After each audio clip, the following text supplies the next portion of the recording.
Naomi Shah. She's Assistant Vice Chair for Faculty Affairs in the Department of Medicine and Professor with tenure in the Department of Medicine and Associate Division Chief for Academic Affairs in the Division of Pulmonary Critical Care and Sleep. She completed her clinical and research fellowship in pulmonary critical care and sleep at Yale School of Medicine. During her fellowship, she earned a master's in public health from the Yale School of Public Health. Dr. Shah's research has been focused on understanding the complex relationships between obstructive sleep apnea and cardiovascular disease. She's actively funded in the NIH. She has partnered with researchers with leading experts in the field in cardiovascular imaging and is a standing member of the NIH study section on clinical integrative cardiovascular and hematological sciences. She's the incoming chair of the American Thoracic Society's Sleep Assembly. Dr. Shah has completed a master's in healthcare delivery leadership at Mount Sinai and is a recent graduate of the Executive Leadership and Academic Medicine program for women at Drexel. Thank you so much for giving us this talk today. We really appreciate it, and we're looking forward to it. There's a mix of faculty and fellows from Pulm and Crit Care across the system here with us today. Usually, you have about 50 minutes, and then ideally, if there's like 5 minutes for questions and answers at the end, if possible. Thank you again, and I'm going to hand this floor over to you. Thank you so much for that introduction. Sorry that bio is probably slightly old, so I'm no longer the Associate Division Chief for Pulmonary Critical Care. Andrew Varga is, and I've since then taken on a role at the school level of Associate Dean for Faculty Career Advancement. So I appreciate all of you being here. I'm sorry, I messed that up. So sorry. No, that's what I sent you. It's not your fault. It's mine. No worries. So for those of you who are not actively putting in lines, if you can turn on your cameras, that would be great. I appreciate Vishnavi's cameras already on, just so I can gauge engagement. Even if a few are on, it just helps me sort of see if I'm completely. Hi, Sean. And Teresa, thank you. Just to get facial reactions, so it helps me as I'm giving the talk. So I thought long and hard about what topic to choose, because of course all of my research is in obstructive sleep apnea, and you all would probably yawn at that topic because you are doing very, very acute and life-threatening sort of life advancing care. But I also, I could have shared sort of a career development piece of like how what my careers look like, but then I think this topic is hopefully going to be more relevant and hopefully more useful. So we're going to talk a little bit about negotiations today, negotiating for, space, negotiating for an office with a window, negotiating for a parking spot, negotiating for a title, negotiating for salary. Really a lot of things that we all sort of see and think about, day to day, negotiating for moving your benchmark for your RVUs, negotiating for fewer night shifts, negotiating for having an NP assigned to you. So really whatever world you live in and how you want to structure your day, this is hopefully going to help you. So appreciate some of the cameras that came on. It's good seeing, I know a few of you. I know Sean, I know Neha well. It's great to see all of you. And of course, Sakshi, Paru, Renee, Oren. It's great. So hopefully the talk won't be more than 40 minutes, so we should have good amount of time for questions and answers. I did the similar talk, actually quite similar, on Tuesday. I did a career development seminar, negotiations based for the school, but then I looked through the registrants and none of them were critical care medicine. So I don't think this is like repetitive for you, but if you happen to join that one later or just registered after I started the talk, I apologize. Some of this may be obviously redundant. So I will start. You can see my screen, I'm imagining. Yeah, okay, great. So I think negotiation in medicine is something we don't learn about. It's a critical skill. It's important for career growth and impact, and also just will help ease some of your future conversations. I don't really have any disclosures pertaining to this talk. I do want to recognize the content that I'm using is from the Harvard Business School. A lot of it is developed by their unit on negotiations, organizations, and markets, but now they have it renamed as PON, P-O-N, Program on Negotiation. Deepak Malhotra is the person that really, I think, speaks very elegantly and knowledgeably about this topic. So a lot of the concepts here are not his, but the delivery and some of the concepts are more aligned with what he has shared publicly. So just a tip on career development before we go. I think if you're facing any challenges or really pain points, I just want to say that, you know, as Drew Barrymore, my husband's favorite actress, has put it, life is very interesting. In the end, some of your greatest pains become your greatest strengths. And I sort of live by that. You know, my first few years as a junior attending and mid-career, you know, we're not easy, and it's important sometimes to remind yourself that, you know, these pain points can really become your strength. So hang in there if you're in that bucket right now. So what I want to do is have you all think about your last negotiation. It could be with your current boss or a mid-level person, or it could be outside of the workspace. It could be for negotiating for a car, you know, deal. It really could be anything. So just think about your last negotiation. What factors played a role in your success or failure? And maybe I'll just give you a minute or a few seconds to do that.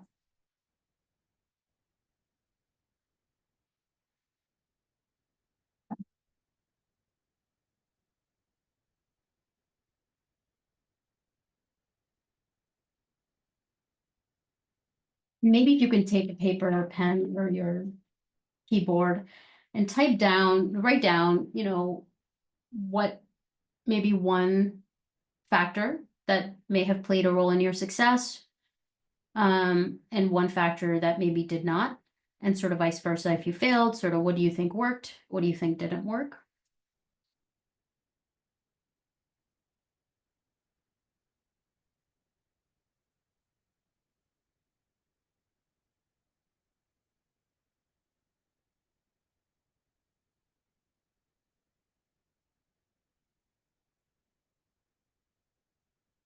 And as you're doing that, I'll sort of go through some of the potential things that come up when you're in a negotiation, and maybe you can see if any of these are related, and if we have time at the end, which I hope to, we can go through them. So here's a question for you to think about. To what extent do you prepare before a negotiation? And we can make this interactive. I know it's supposed to be grand rounds, but usually people fall asleep at this time. There's a circadian dip, so I'm aware of that. So do you prepare before a negotiation? What do I mean by that, right? So how much time do you spend thinking about it? A lot, a little bit, somewhere in between? Really, the answer is a lot. You should be spending a lot of time preparing for a negotiation. You don't want to walk in cold. I usually take at least a month before I'm thinking of going in if I have the time.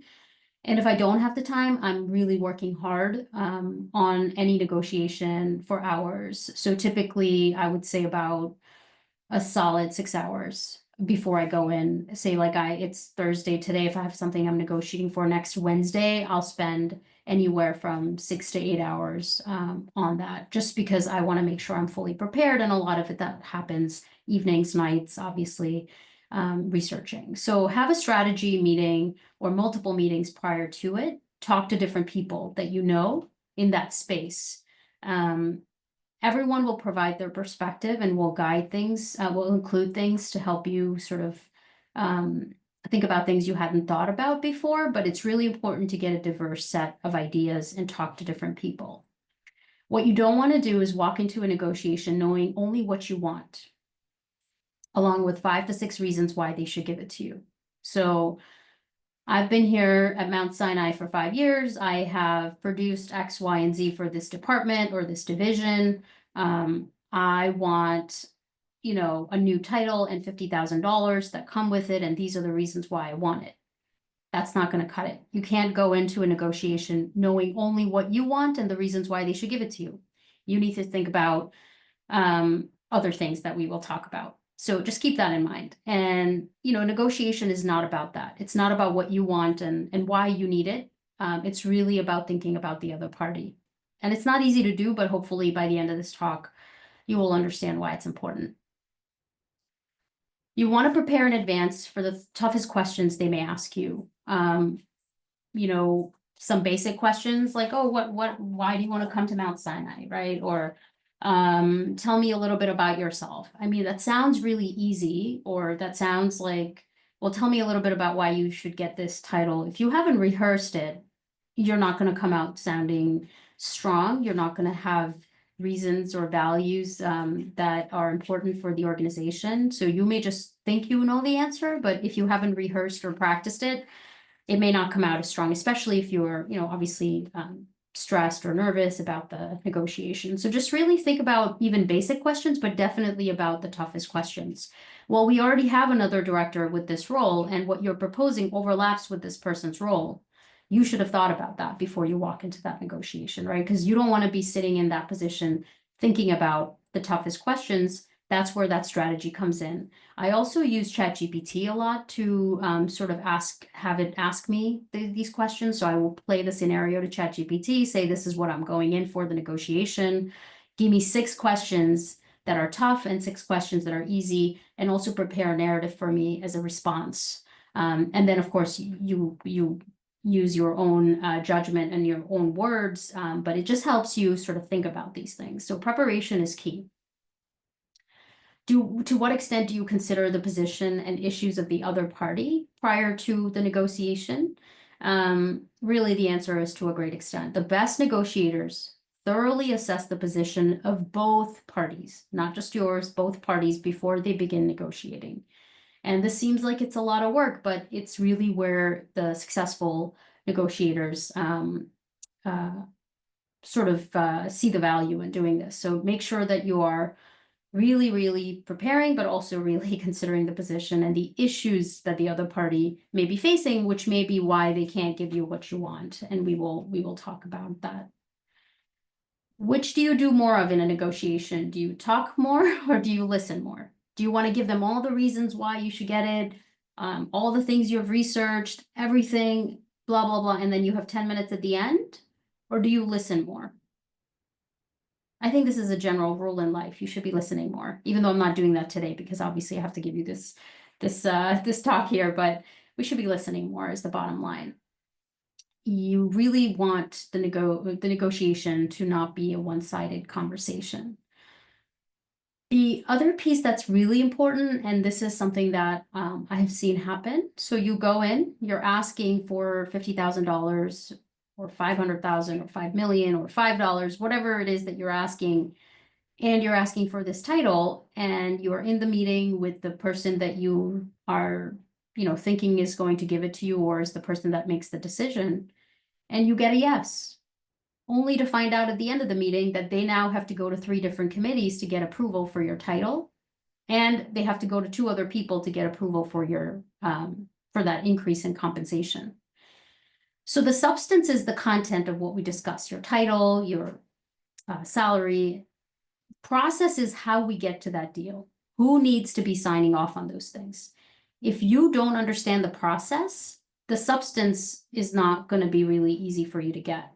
So really ensure that you are asking questions, and this is where the listening comes in, right? Ask the questions. Well, can you explain to me who would need to sign off on this deal? Who's going to need to approve the title request? How long will that take? What are the factors in their decision making? Who's going to approve the money? Are you the person that's finally, is there someone else? Like, ask questions and understand the process before you try to negotiate the substance. And it's really, it seems basic, but I have walked out of meetings thinking I got something only to realize, oh no, I don't, because now, I have no idea how long the process for them is going to take for the people that they have to go talk to. So adopt a learning mindset. Learn about all parties' interests. What are their challenges? What are the things they can and cannot do? How do they perceive the situation? ask and write down all the questions before entering the meeting if possible, but also in the meeting, ask the right questions. You know, what you get out of it, the 50,000 and the title is important, but not as much as why, right? Why are you going to need these things and how, the process? Those are actually more important than the what, because maybe if they gave you 45, you will take it, right? But if you have no idea what the process is or why they should give you the 45, or you haven't convinced them that you're worth more money than you currently get paid, that's probably, it doesn't matter then what the content is, right? So make sure you understand the why. So how do you regard the process of negotiating? This is again a common theme. People walk in, I'm gonna win. I don't care what they think. I know what I'm worth. I have asked around. Everybody thinks I'm doing great work. I should get this done. That's not really the mindset. You want to go into a negotiation really where you want to think about both parties. Ideally, in a successful negotiation, both parties should be winning. It should be a win-win. It's not a competition. Neither is it a total cooperation. You asking for 50,000, they give you 10,000, or well, I'm sorry, I don't have any money. Can you please come back in 2 years? You don't want to cooperate either, right? But it can't be just about you. It can't be just about them. It has to be fair. And if you try to make it competitive, you will damage your relationship with this party that you're trying to get something from. So a successful outcome, as it says, will mean a win-win situation for both sides. So when negotiating, do you hold fast to your objectives? You want these things, how much, do you stick by it? This is, if I don't get these 2 things or 3 things, it's over. So no, you don't want to do that. And we'll talk about that, right? Effective negotiators always set objectives prior to the negotiation, so you know what you want. They never lose sight of them during a negotiation. So even if they try to throw you other things in the negotiation, you haven't lost track. However, you want to come across as being flexible, right? You should be willing to take other things that are coming your way, and we'll talk more about that. Or you should be able to produce new ideas. And ideally, in your strategy and your preparation, you should have already come up with other ideas. In case this doesn't go through, what else are you going to get? So really try to make sure that you come across as flexible, not difficult, and able to think quickly about potential new ideas. So if you've spent some time negotiating but are not happy with the suggested outcome, how likely are you to reach agreement during the meeting?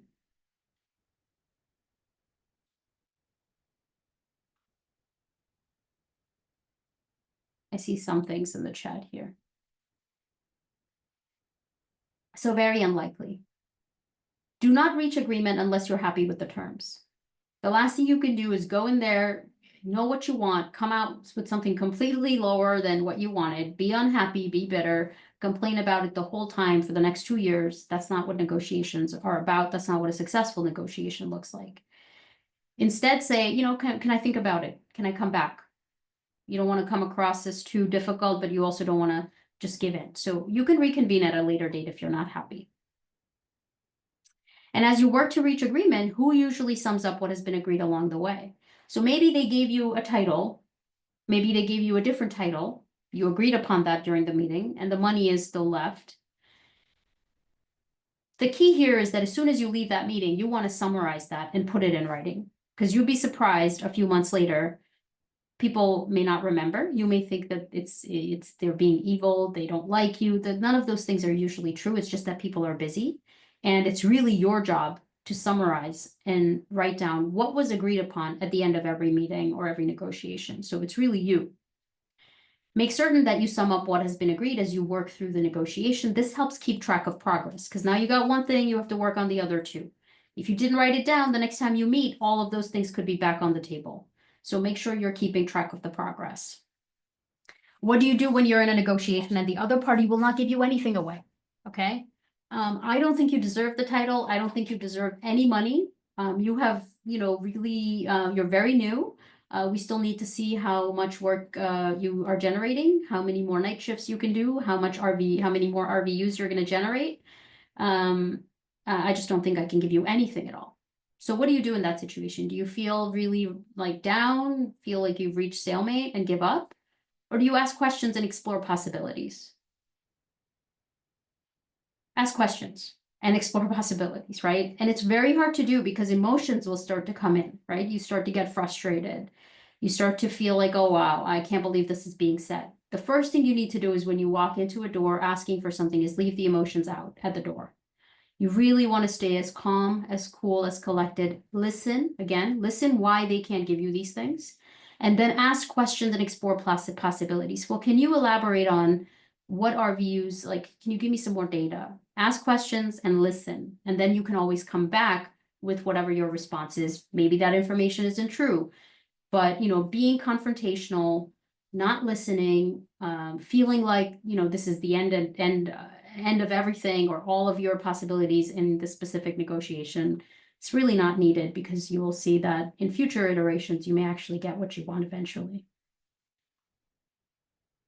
So do not give up. If the other party will not give in, summarize issues and areas where you have reached agreement, ask questions, and invent options, right? So again, be creative. It's very important. And you can't be creative when you're upset, right? I know that. Like if I'm upset, if my emotions are running high, I cannot be as creative as I would if I'm sort of thinking calmly. So it's really important. So before a negotiation, know what happens if you get or don't get the deal. Don't become obsessed with the deal. Those are two really key points. You need to know what happens to you if you don't get that title or that $50,000. What happens to you? Are you no longer going to be here? Are you going to have plan B and C? Are you going to go through plan B and C in the meeting? And if none of those plans come through, are you going to leave? Or do you have other things set up? You really need to know what happens to you if you don't get the deal, because then you know in your mind, okay, well, we're at this point. I've already thought about that. I'm here, as opposed to, oh my God, I'm not getting what I thought I was going to get. It was so obvious in my mind. You never want to be in that situation. The other thing I notice is that people get so, and I have been in this situation, you get so obsessed with getting the deal that it's sort of the only thing that matters. You sort of almost forget about everything else. If I don't get this, I need to get this. Of course I should get this. You really need to just not get to that point, really. Don't become obsessed with the deal. Negotiators who are obsessed with getting a deal systematically get worse outcomes compared to those who know what happens to them if there is no deal. But more importantly, know what happens to the other person if they don't get the deal. So the best way to put this is you make your problem the other person's problem. If you don't get what you want, it's going to become their problem. And that's your assignment, really. If I don't get my title, I won't be able to do these 4 sort of initiatives that I'm trying to get done for you. This is what is going to bring, this is what's going to make, this is how life is going to be better for you, your division, your department, your whatever they're running, your organization. And in order for me to do that, I need this money because this is where that money's going to go. And if I don't have the money, I can't do the things that you need done. So make your problem their problem.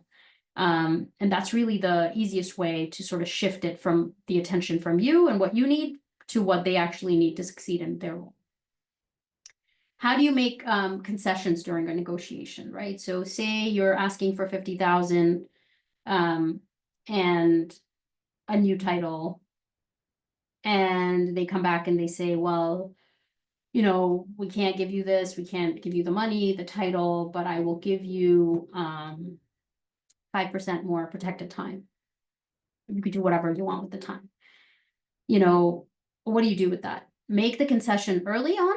Oh, great, I'll take the 5%, I'll see you later. Or make the concession slowly, make it look more significant than it is. Obviously, you don't want to take it right away, right? If you're going to do something that is not what you want to make sure they understand that this is a big deal for you. So make the concession slowly and make it look more significant than it is to you. And the 5% is obviously an extreme, but say, for example, you wanted 50 and they're giving you a title, but you wanted a system title. Like I have a system vice chair. Maybe they offer you a vice chair for Department of Medicine at MSH. Maybe that's not that important to you because eventually you think you could probably ask for the system, but you don't want to just say, okay, that's fine. You make it look more significant than it is because, again, you don't want to make the concession too quickly because it actually makes you look weak. So don't make it too early, make them slowly, make it seem like you're giving away more than you are. And, it can make you look desperate or naive if you just do it very quickly or make concessions, but make sure it is not seen as a weakness. So, don't undervalue yourself is the bottom line. How often do you invent options, new ideas, and negotiations? I mean, this is really, really key. A lot of people go in knowing exactly what they want, but they are not willing to think about other possibilities or have not thought about other ideas. And you'd be amazed at how open people are to new ideas, because one of the reasons they can't give you what you want is not because they don't like you or you don't deserve it, is because they have their own constraints. They have other people that may be asking for the same thing. So when you create a new idea that was not on the table, they're more willing to listen to you and probably give it to you. So really the answer is very frequently. By inventing options and putting forward new ideas, you make the negotiation sort of go forward. You're continuously progressing on that and you're not stuck on the few things that you wanted. So I'll stop here and take, just do a quick pulse check. Everybody still with me? Okay, great. So I just have a few general topics and then we'll open it up for specific examples. Like, if you feel comfortable, we can go through a negotiation that you're going through. So who makes the opening offer, right? You're starting a new job, you're a fellow and you are, well, what do you want? How much do you want? You really try not to say the amount. Let them say the amount first, because there's tremendous power with who sets the opening expectation. And it's really the anchor, right? Say you were thinking you were worth $100,000 and they asked you and you said 100. What if they were thinking of giving you 200, right? Now the anchor is at 100. So even if you try to negotiate from there, you get 120, you're not going to get the 200, right? So really try to let, there's tremendous power with who sets the opening expectation. Never let your offer speak for itself. If you're asking for the $50,000, tell the story. Say why you're asking for it. Don't just say, I want $50,000. I think I deserve it. That's not good enough. Tell them the story. People have a hard time saying no to anything that comes with a story versus the things that don't, right? So I tried this yesterday. I was waiting for someone to move my car and it was taking forever. I picked up the phone again and I said, hey, you really need to come because I need to go pick up my kids. And then, of course, like they got the story and somebody was there. So try to give a story. It's very hard for people to not do something or not give you something when you give them a compelling reason or a story. And make many offers at a time. Give the other person option A, B, and C. And this signals flexibility, right? So you don't want to just want the combination of a title and money. Say, well, if you can't do that, can I drop one of my night shifts? And can I also get 10% FTE? Or can you give me a percent of this administrator so that I can offload some of them? So, come up with many options and be willing to take one of them. Because again, you have to think about the other party. They may not be able to give you what you're asking, not because they don't like you or that they're not good people. Usually they're dealing with their own issues and own limitations and people that they're working with. The other thing I've seen people do is, when they get a startup package or an offer, they will go through one item after another, right? So first they'll talk about salary, then they'll say percent effort in the next chain of emails, then they'll talk about office space, then they'll talk about parking space. You don't want to do that. Negotiate everything at once because it just makes the process very difficult when you go one by one by one and the process is long and drawn out. Nobody wants that. So really try to do that. Also, if an offer is ridiculous, reject it immediately. Waste no time in saying no to ridiculous offers. So that initial offer I gave you where you're asking for a title and $50,000 and instead they gave you 5% effort, that's a ridiculous offer in my opinion. You just reject that and say, nope, it's not going to do it. I can't take that. And then, as I mentioned, understand the other party's constraints. You need to put yourself in their shoes. And it's not easy to do, but really try to do it if you want a successful outcome. This is a good one. This relates to the point I made earlier about writing, about making your problem their problem. Write their victory speech for them. right? Think about the other person on the other side of the table. Think about how they will declare victory to their boss, their shareholders, if they give you what you want, right? So imagine they're going to their chair's meeting or chief's meeting. I just actually appointed a new person with this title because they're going to do this, this, and this. That makes them look good because they're solving a problem at their level as well. So how will they pitch the deal that you're asking for to their shareholders? How will they look good? Everybody wants that. So think about that and sort of almost write it for them. It's like providing a draft letter for your promotion or for your recommendation letter, right? Write it for them, makes it easy for them. This is important as well. Don't give people ultimatums, right? Oh, if you don't give me this, I have 4 other offers, or I'm out the door. Don't do that, right? Don't really try not to give people ultimatums. And ultimatums should only be made if you will follow through on it. And it usually leaves people with a bad taste. So no one likes an aggressive conversation, and just try not to do that. Similarly, if the other person gives you an ultimatum, you're asking for these things and they tell you, I can't believe you're asking me for this. I just gave you a raise 2 years ago. How dare you come here? You're not worth that, right? What if someone talks to you that way? What you want to do at that point is really ignore it. Pretend that it didn't even happen. Don't ask to repeat or explain that threat. Because a week from now, what they said they would not do, they must do. So for example, say you won the Nobel Prize or you got a huge grant, or you saved, you really performed in a terrible clinical situation and really got things together and saved many lives. When that day comes, you don't want them to remember what they said. You never want to make someone choose between doing something that is right, which is giving you what you want, versus doing something that makes them look good. Like, oh, I said that, I kind of can't. No, don't just pretend it never happened, because it's not worth your time. And they've obviously made a mistake in judging you and your value. So you don't want to waste any time. You don't want to argue. You almost pretend like it didn't happen. And it's going to keep that relationship going, because everybody's human. We all make mistakes, right? You also don't want to let negotiations end with a no. If it really didn't work out for you, you really want to continue to probe. What would have been different?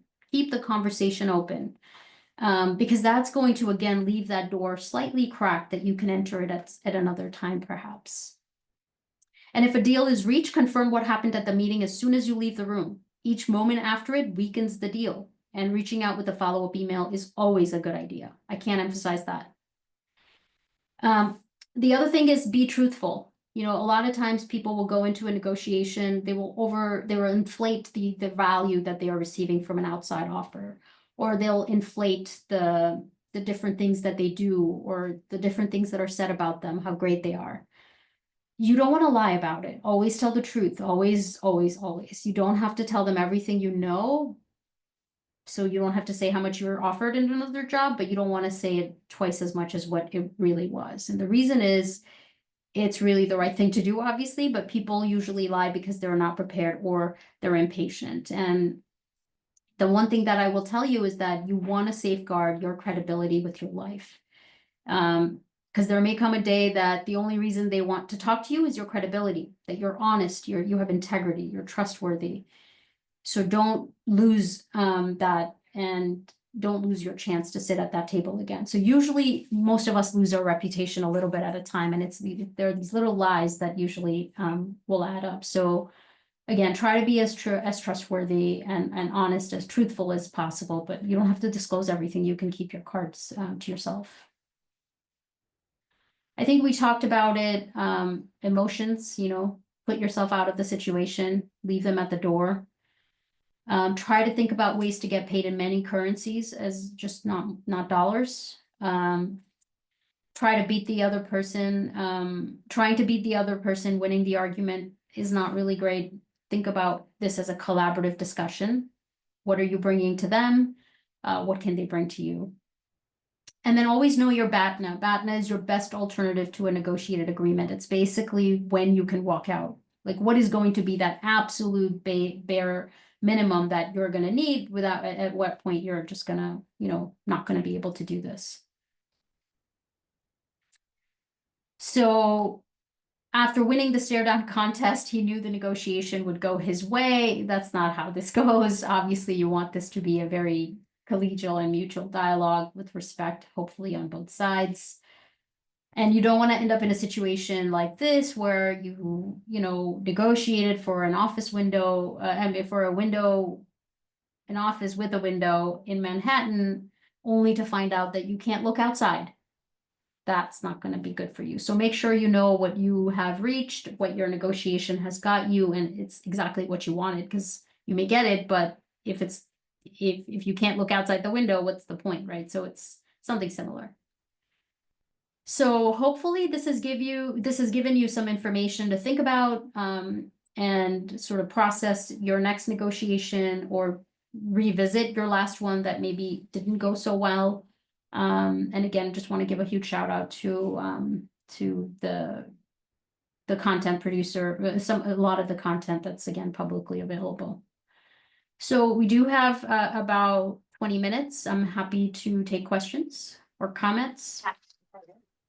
Sorry, thank you so much. That was amazing and very, very helpful. So my question for you is, I know like when I first started, there wasn't really very much negotiation. It was kind of just, this is the contract that we give to everyone, either take it or leave it. How do you approach that? Yeah, and you know, for academic negotiations, that's not uncommon, right? You're starting out at the assistant professor level. This is what every assistant professor person gets paid. This is what the standard contract is. And I think it becomes harder in that initial time period, but even in those initial years, you can be creative if you really, depends on what you want, right? But I'm assuming you're talking about money here. Yes, money or other things. Yeah, so, you know, I think you could talk about, again, going in with a listening mindset. Well, are there any faculty that are, you know, doing anything that will result in additional compensation, right? Open-ended questions. What's the current state here? The answer to that is also no. That's where that creative aspect comes in, right? Well, can you create something for yourself? And you should have ideally sort of done the research, thought about what roles you can create for yourself, that can bring you a little bit more compensation. So for example, if you came in with a master's in public health like I did, and there was nobody doing any mentoring or research, you could say, well, can I get a title that usually comes with a little bit of money? Can I get a title for that? And I'm happy to mentor any of your junior faculty, for example, right? So you're bringing value to them. You've identified a gap. And maybe they would be willing to consider it, if not now, in a few months or in a year, but at least you've sort of opened that door. So being creative in a very tight situation can also be important. So I don't know if that helps you, but that's just one example.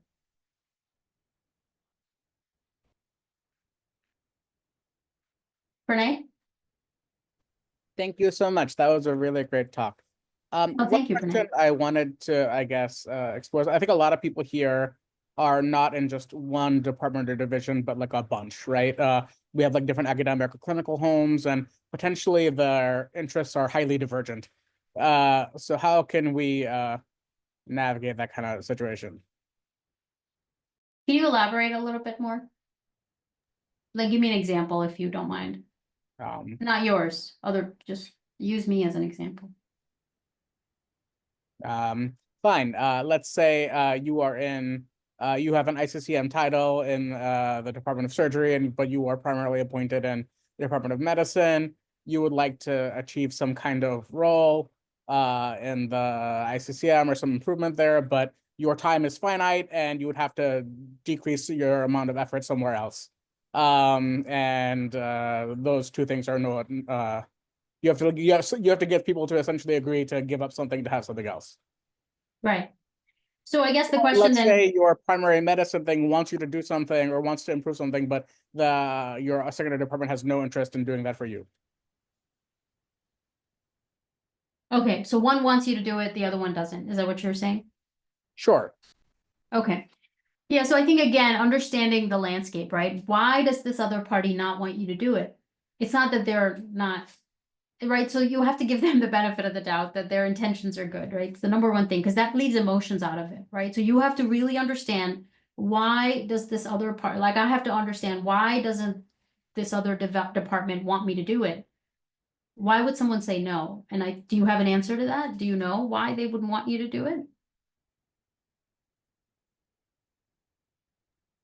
I'm sure I'm not the only one who's had a problem like this. Does anyone else want to chime in? Sure. So, sometimes there are just competing priorities, right? If you're part of different entities, if you reflect back on the values that drive different divisions, different departments, and there may be different priorities for different reasons, and all of these different leaders are trying to align and make things work for a particular faculty member. But sometimes there are going to be situations where things may be very divergent, and then you're trying to figure out why a particular department really wants you to do something and why another department really is not in a position to support what this other department wants you to do. And then you're caught between, two, and you want Yeah. to make it work for everybody. So how do you do that? Yeah, and again, the more challenging the situation, the more that strategy and brainstorming and gathering of facts becomes important, right? So what I'm hearing is that there are competing interests or different interests for different parties. You are sort of, I'm in the middle of these two. Let's assume Department of Medicine and ICCM, just given the landscape, right? I'm caught in between these two. ICCM wants me to do something, medicine doesn't want me to do something. Right. I would have to figure out why, as I said, why DOM doesn't want me to do it. If Department of Medicine, it's not aligned with their sort of goals and their mission and their vision or the outcomes, then that's obvious. I need to consider that, right? So one thing you need to realize is that if just because you want something or you bring value to something, if the value is, if your skill set or what you do is not needed by that department, you really can't change that, right? So this is part of, okay, well, is this your BATNA? Meaning if you're so interested in doing this, you're not finding a place to do it, that may be a point where you may have to say, well, I've done my research. I really don't think that what I want to do is aligned with what this department wants. So then you have to think about other possibilities and other options, right? But most often, it's just not understanding why they don't want it. Once you understand why they don't want it and what the missing information is, you may be able to craft something creative that could help bridge that. How do you get that information? That's always hard, right? Because maybe the information sits with the top tier people or people that are completely not top tiered and are, the day-to-day sort of functioning teams. So really having the ability to navigate, and this is where sort of relationships and cultivating and brand, right? Like your brand, your integrity, you're a person that's always sort of truthful, like all these things come into play, because why would somebody want to sit down at the table with you and answer your questions, right? So a lot of it is just that the strategy, but also being able to get the information. But to answer Pranay's question, I mean, I think again, you just have to try to gather as many facts as you can possibly gather. If there were a specific example, I think maybe I could talk to it, but this is what comes to mind. I also wonder if it's, from an information perspective, you may not always have the information, but your sponsors, mentors in the organization, and looping them into the discussion and helping you see a perspective.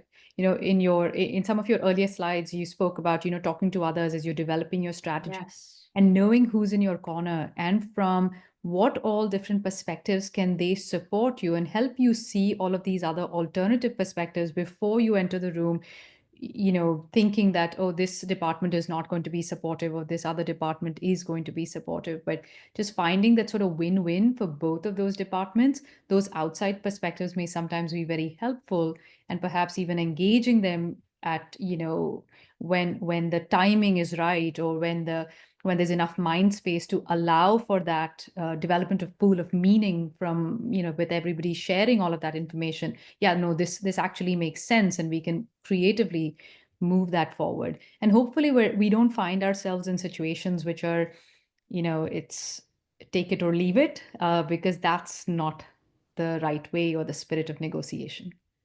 Yeah, exactly. And you never want to end up there, right? You always want to end up with a conversation that it's open, the door is open. You can always go back in it. And really, it's the patient negotiators that ultimately come out as winners. That's what I have seen in my time, is really be patient. Just because you didn't get something this week, this month, it doesn't mean you won't get it in the next few months. So my strategy is always going in, knowing exactly what I want, but also knowing that these are the other options I'm going to be willing to get. Not take anything personally that's said in the meeting, but really use that to re-strategize, go back with additional options. And again, always have your eye on those objectives and just find ways to get there eventually. And you will. I mean, most of these negotiations eventually, if you do the homework and are willing to be flexible and creative, you do win most of them. And if you don't, then this is probably not, then that's time for you to move on, and your BATNA has been met.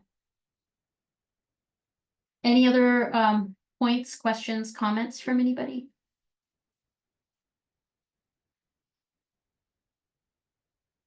Quiet group. I think you answered everyone's question. Anyone else who has any questions before we let Dr. Shah go? Naomi, question for you. So when there are high stakes negotiations and walking into that negotiation, there is some amount of emotional regulation that you're going to do. But there will be things that are said in the midst of a negotiation, which, you said you can just ignore it and move on. Like that's one kind of strategy. What other tips would you have for one, being able to identify sort of, this is not a discussion that is going to lead to a meaningful outcome because emotions are flying high on both sides. And then how do you press pause and say, we just got to regroup? Yeah, I mean, I think if something really egregious or something really upsetting is said, then it's sort of you're no longer in the negotiation. You just have to then almost manage the situation that is not related to the negotiation. And one of the things you could use is just ask them, like, I'm sorry, I didn't catch that. Can you repeat it? Or are you suggesting that I am one of the, or whatever, say they said, well, you're the worst employee in this division or department. I don't know, something completely egregious, right? You could say, okay, I'm sorry, can you repeat that? I'm so shocked at what you just said. Like, you could almost try basic strategies, make them think about what they just said. And when they repeat it, usually for the first or second time, they'll realize that this is crazy that they actually said that out loud, right? And then you can always say, well, I don't think that we can really continue this after what was said. I think I need to regroup and let's just meet in another month. That you immediately sort of cut the conversation, and it usually allows the other party to think about what was said and why it should not have been said. But yeah, if you are constantly in these negotiations with somebody where emotions are, running high and things are said that are unprofessional, then you may need to address that before you can even get anything, or you may then move your negotiation to somebody else. And again, that's where the process matters, right? So if you understand that the person you're dealing with actually doesn't have any power to give you what you want, then going back to them and continuing to get nowhere, or hearing things that are obviously not very kind, there's no point in spending time. So then you move past that person and understand who the other stakeholders are, move to that party. But yeah, you should not waste time. I think if you feel like it's not going to go anywhere, just cut the meeting and regroup, or not go back there and go somewhere else. A couple of questions here to me directly. What do you think about involving a mediator? I mean, it really depends. I mean, I'm talking about negotiating for something that is very, very personal to you. So what you want, right? More money. And again, if you're dealing with somebody that you need a mediator, then that tells me that there are other problems that we probably have to address before you do that. But typically a negotiation is between two parties that are coming together for the common good of both parties, or the organization, or the common entity, that's sort of the umbrella that brings them together. But if that's not the case, then yes, you may need a mediator, but then again, I would just bypass that person. I would not worry about, especially if you've given them sort of adequate time to reflect on their behavior and they're not moving, you may have to move to the next level, to the person above them. and you keep them informed. You don't, I never suggest go any above anybody, but again, if the situation is bad where you need a mediator, I think that's what I would do, but open to other people's thoughts. And Sean is asking, how often should we renegotiate our terms? Sorry, I'm in a loud lob. Yeah, no worries. I think all the time, like you should be coming, when you say renegotiate, meaning you went in with something, you didn't get it, so now you're going back for another round of the same negotiation. Is that what you're, maybe you can elaborate, renegotiate your terms, like, I'm not sure.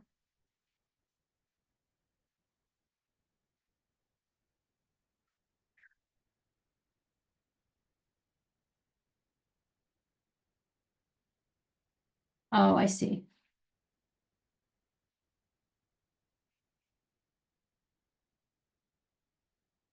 Oh, yeah, you progress in your career and want to reassess your worth. So how often should we renegotiate our terms? Oh, you mean like how often do you go back to ask for more? Right, yeah. I mean, typically in the real world, it's done every year. So pretty much at the end of every year, I'm thinking, well, what have I brought to the plate this year? And what can I, how did I increase my value in the last year? And what am I now worth, right? So typically you want to do sort of market value assessment for yourself, like where do you stand, you know, as in the New York or the greater New York City area. And yeah, and I usually do it every year. Every year, I'm thinking about it. I don't always go in every year, but every year I'm reevaluating. I may wait it out for a year and then go back 2 years later, but I'm always reassessing my worth if I can help it. How do you approach a situation where leadership, both human resources and clinical leadership, refuses to meet for a negotiation? And what are your thoughts on collaborating with coworkers regarding negotiations? The first one's tough, Reza. If people again are refusing to meet for a negotiation, that's always again, that signals that the environment and the culture may be problematic. Usually you should not be facing these kinds of issues when you're working on a straightforward negotiation for your job. So you may need to get other parties involved, as I said, people above the people that are not willing to meet you.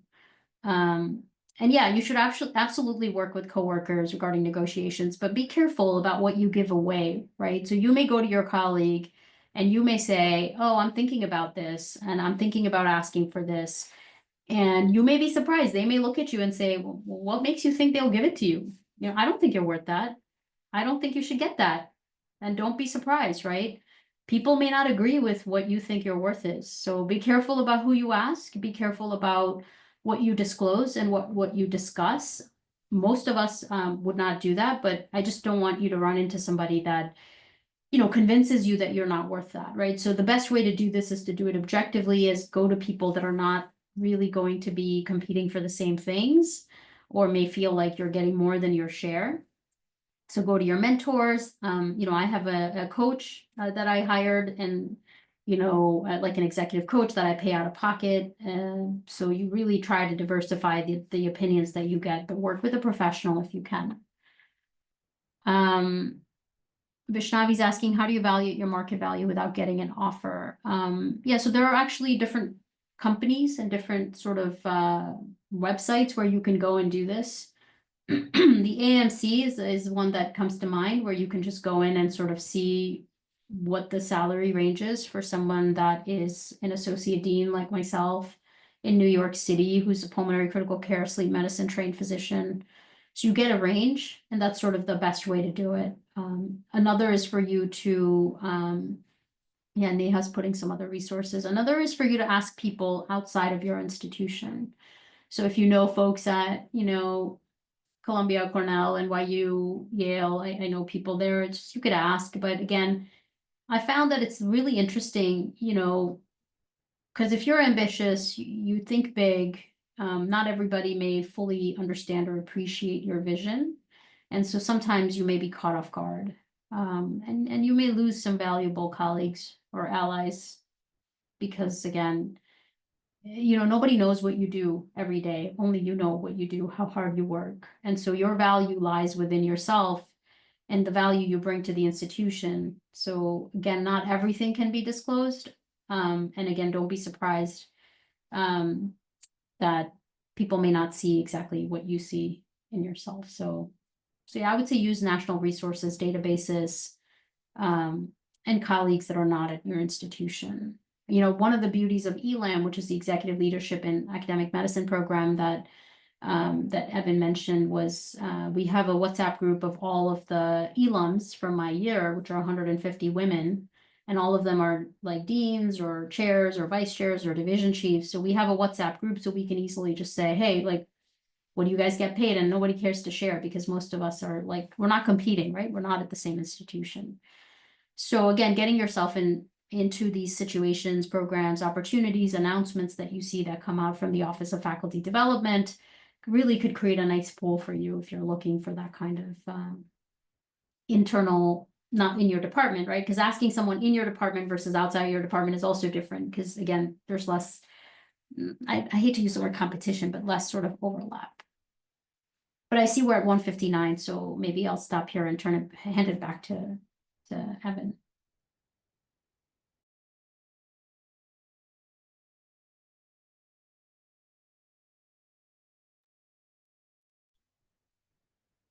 Okay, maybe I'll take it back. Well, thank you all for being here. I appreciate it. Hopefully this was worth your time. But if you have thoughts, feedback, anything, I'm open for it. So please feel free to share. Thank you, everyone.